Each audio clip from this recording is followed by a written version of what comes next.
Hello friends, આજે આપણે ધોરણ 5 વિષય ગણિત વિકાસ મૂલ્યાંકન લક્ષી એસાઇનમેન્ટ 2025ની અંદર પ્રશ્ન નંબર 2નું સોલ્યુશન જોવાના છે। જો વિદ્યાર્થી મિત્રો હજુ સુધી આપણી ચેનલને સબસ્ક્રાઇબ ના કરી હોય તો કરી લેજો, બાજુમાં આવેલા બેલ આઇકન દબાવી દેજો જેથી આવનારા વિડીયો નોટિફિકેશન તમને મળતું રહે। ચાલો આપણે સોલ્યુશન જોઈ લઈએ। પ્રશ્ન નંબર 2 અનું સોલ્યુશન છે, નકશા પરથી પ્રશ્નોના જવાબ લખો। તો ચેપ્ટર નંબર 8 માટે છે। તો પહેલું છે, નીચે આપેલા ફોટા અને તેના નકશા પરથી પ્રશ્નોના જવાબ લખો। વિદ્યાર્થી મિત્રો, નકશો 1 તમારે ધ્યાનપૂર્વક અભ્યાસ કરી લેવાનો છે અને નીચેના પ્રશ્નોના જવાબ આપવાના છે।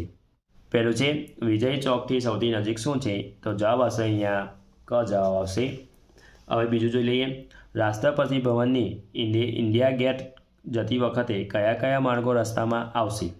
તો અહીંયા તમે આવશે ધ્યાનપૂર્વક નકશો અભ્યાસ કરતા। તો પહેલાં આવશે રફી માર્ગ, બીજા આવશે જનપથ, પછી આવશે માનસિંહ રોડ આવશે। આ બધા 3 વસ્તુઓ આવશે। હવે ત્રીજું છે, રાષ્ટ્રપતિ ભવનથી સૌથી નજીક કયો માર્ગ છે? તો જવાબ આવશે અહીંયા ક રફી માર્ગ છે। ચોથું, નેશનલ સ્ટેડિયમથી સૌથી દૂર કયો માર્ગ છે? તો જવાબ આવશે અહીંયા ચોથાનું પણ બ આવશે, રફી માર્ગ। પાંચમું, રાષ્ટ્રપતિ ભવનથી સૌથી દૂર કયો માર્ગ છે? તો જવાબ આવશે અહીંયા ડ તિલક માર્ગ છે। બીજું, નીચે આપેલા નકશા પરથી પ્રશ્નનો જવાબ લખો। વિદ્યાર્થી મિત્રો, તમારે આ ધ્યાનપૂર્વક આ નકશો આપેલો છે એ અભ્યાસ કરી દેવાનો છે। હવે આપણે એના પ્રશ્નોના જવાબ જોઈ લઈએ। અને અહીંયા ખાસ તમને સ્કેલ માપ 1 સેન્ટીમીટર બરાબર 4 કિલોમીટર આપેલો છે। એટલે આપણે નકશાની અંદર 1 સેન્ટીમીટર છે એને આપણે શું કરવાનું, 4 કિલોમીટર ગણવાનું।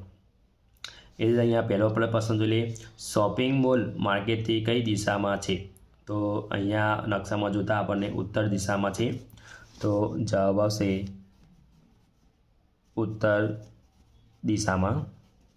પછી બીજું છે, રેલવે સ્ટેશન બગીચાથી કઈ દિશામાં છે? તો જવાબ આવશે અહીંયા પૂર્વ દિશામાં છે। હવે ત્રીજું, બગીચા અને શાળા વચ્ચેનું અંતર કેટલું?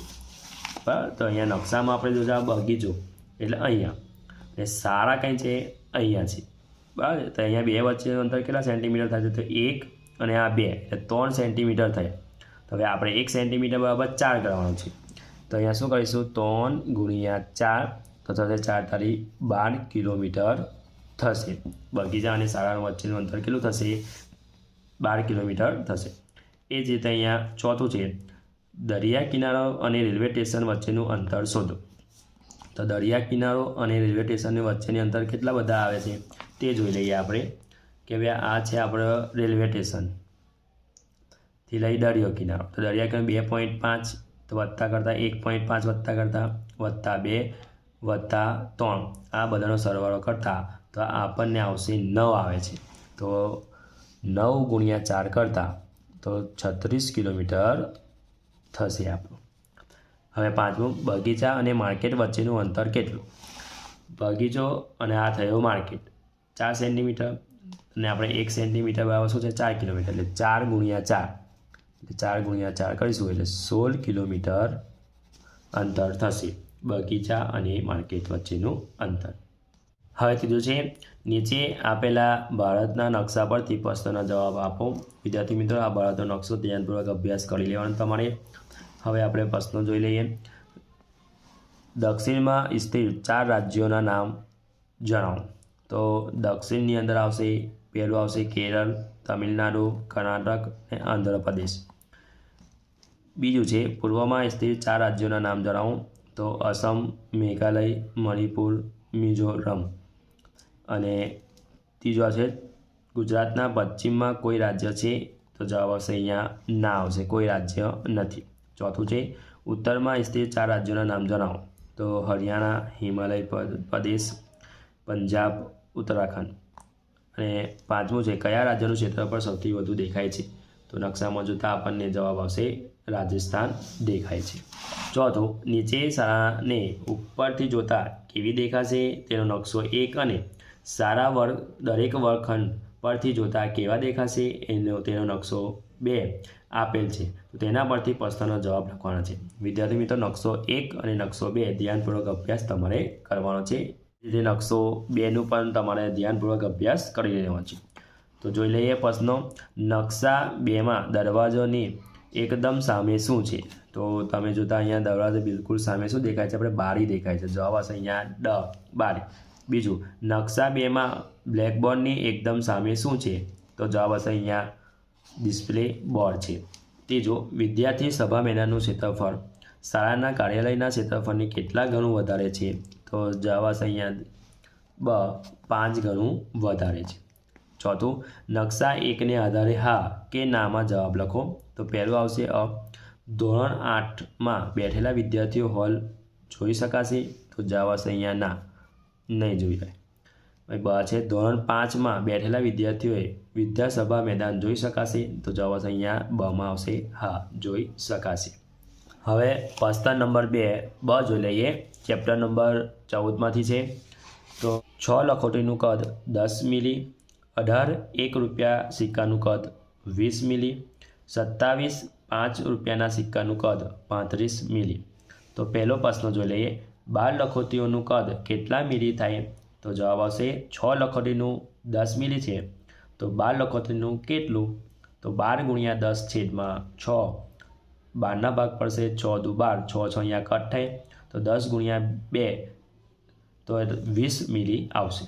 બીજો પ્રશ્ન, 36 1 રૂપિયાના સિક્કાનું કદ કેટલી લખોટીઓના કદ બરાબર થાય? તો 18 1 રૂપિયાનો સિક્કાનું કદ છે 20 મિલી, તો 36 1 રૂપિયાનું કદ બરાબર પ્રશ્નાર્થ ચિહ્ન.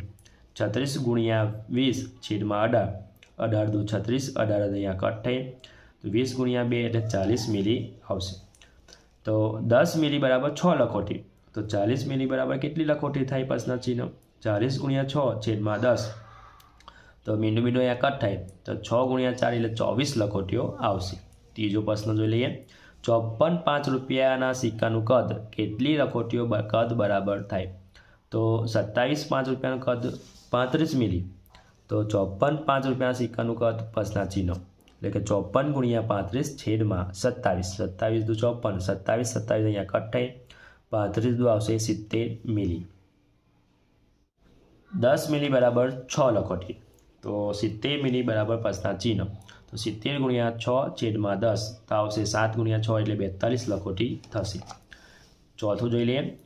9 1 રૂપિયા સિક્કાનું કદ કેટલા મિલી થાય? તો 18 1 રૂપિયા સિક્કાનું કદ છે 20 મિલી, તો 9 1 રૂપિયા સિક્કાનું કદ પ્રશ્નાર્થ ચિહ્ન કેટલું થાય? તો 9 ગુણ્યા 20 છેદમાં 18, 9 દુ 18 અને 10 દુ 20, તો કટ થાય, 9 અને 2 અહીંયા કટ થાય, તો અહીંયા છે 10 મિલી આવશે. પાંચમું, 30 મિલી બરાબર કેટલી લખોટીઓનું કદ થાય? તો જવાબ હશે 10 મિલી બરાબર 6 લખોટીઓ, તો 30 મિલી બરાબર પ્રશ્નાર્થ ચિહ્ન, 30 ગુણ્યા 6 છેદમાં 10, બિંદુ અહીંયા કટ થાય, 6 તાલી 18 લખોટીઓ આવશે. હવે પ્રશ્ન નંબર 2 જોઈ લઈએ. નીચે આપેલી ખુલ્લી જાળી કયા ખોખાની છે તે શોધીને નીચેના ગોળ મીંડામાં ખરું કરો. તો ચેપ્ટર નંબર 9માંથી જ પહેલું અહીંયા આપણને આપેલું છે, તો આમાંથી કઈ જાળીની હશે? અહીંયા ખોવાયેલી જાળી છે, અહીંયા આપેલી છે, તો અહીંયા આવશે અહીંયા ડી આવશે જવાબમાં. બીજામાં આવશે અહીંયા જોઈ શકો છો તમે, તો બીજામાં આવશે અહીંયા સી આવશે. એ જ રીતે અહીંયા ત્રીજાની અંદર આવશે સી અને ચોથાની અંદર આવશે એ. જો વિદ્યાર્થી મિત્રો આ મારો વિડીયો ગમ્યો હોય તો લાઈક કરજો, તમારા ફ્રેન્ડ સાથે અચૂકથી શેર કરજો. હજુ સુધી આપણી ચેનલને સબસ્ક્રાઈબ ના કરી હોય તો કરી લેજો, બાજુમાં આવેલા બેલ આઇકન દબાવી દેજો, જેથી આવનારા વિડીયો નોટિફિકેશન તમને મળતું રહે. Thank you.